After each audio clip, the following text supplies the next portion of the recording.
Si vous étiez là tout à l'heure, nous avons pu rétablir le faisceau avec Jérusalem pour vous raconter une belle histoire. S'il y en avait que des comme ça dans la région, on pourrait peut-être employer plus souvent le mot paix. Franck, il faut peut-être raconter pour ceux qui viennent de nous rejoindre le début de cette histoire. Il y a deux protagonistes essentiels. C'est un bébé palestinien et une infirmière israélienne. Quand et pourquoi se sont-ils rencontrés, ces deux êtres-là ? Eh bien oui, William, c'est vrai que c'est une histoire qui a bousculé ici les préjugés, une histoire qui a bouleversé aussi bien les Palestiniens que les Israéliens. L'histoire d'une famille palestinienne qui, à la suite d'un accident de la route, est conduite à l'hôpital Hadassah de Jérusalem. Le papa est décédé dans l'accident, la maman est inanimée, elle est dans le coma. Et puis il y a le petit dernier, un nourrisson de 9 mois, Yaman, qui lui refuse de s'alimenter. Et puis il y a cette infirmière israélienne qui va proposer son aide. Elle va l'allaiter durant 3 jours. Alors c'est vrai que dans cette région où on parle souvent de violence, cette histoire, elle nous a émus, une histoire absolument édifiante, très symbolique, que nous vous racontons ce matin dans ce sujet préparé par Jonah Messina et Carole Gozlan. C'est une image qui en quelques heures a fait le tour du monde. Celle d'une infirmière israélienne donnant le sein à un nourrisson palestinien dont la vie était en danger. La scène s'est déroulée à l'hôpital Hadassah de Jérusalem. Ola Ostrovsky-Zak est de garde lorsqu'une famille de Palestiniens est conduite en salle d'urgence. Un accident de la route vient de coûter la vie au père de famille. La mère est dans le coma. Le bébé Yaman n'a que des blessures superficielles, mais il refuse les biberons et commence à se déshydrater. L'oncle du bébé m'a dit « Il ne veut pas boire, il faut faire quelque chose ». J'ai dit « Alors dans ce cas, c'est moi qui vais l'allaiter ».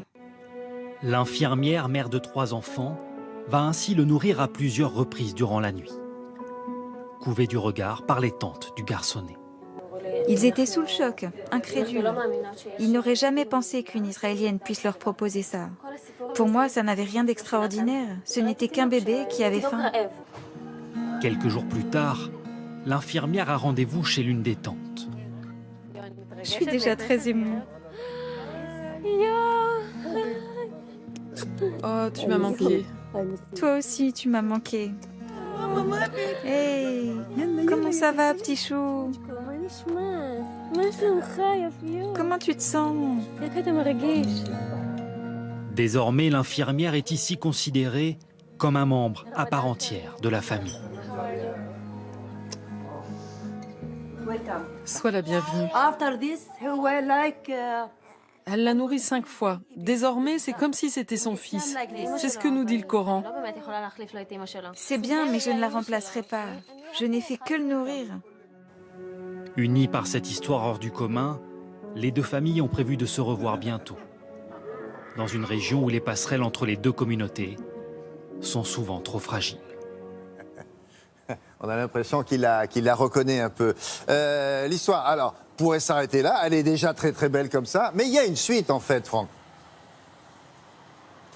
Oui, notamment parce que cette infirmière israélienne a allaité ce bébé durant 3 jours, mais ensuite il lui a quand même fallu trouver une solution, notamment pour s'occuper de ses 3 enfants. Alors ce qu'elle a fait, c'est qu'elle a posté un message sur les réseaux sociaux, notamment sur les réseaux sociaux Facebook, et elle a reçu en l'espace d'à peine quelques heures des centaines, des milliers de réponses des femmes israéliennes ou palestiniennes qui proposaient leur aide, qui proposaient de nourrir ce petit garçon. Alors ça n'a pas été nécessaire car le petit Yaman a pu finalement quitter l'hôpital. Il est retourné chez sa tante qui s'occupe de lui. Et puis quant à la mère, eh bien, son état de santé est toujours jugé sérieux, mais elle va mieux. Et surtout, Ola, l'infirmière israélienne au grand cœur, se rend régulièrement à son chevet pour prendre de ses nouvelles et pour surveiller l'évolution de son état de santé. Alors je ne sais pas si on peut profiter d'événements de ce genre qui sont hélas trop rares pour rapprocher les communautés, mais ça serait bien qu'ils s'en inspirent en tout cas. Je ne sais pas ce que vous en pensez, mais en tout cas, voilà, je dis ça, je dis rien. Merci beaucoup Franck et à très bientôt et merci pour cette histoire. À bientôt. Au revoir.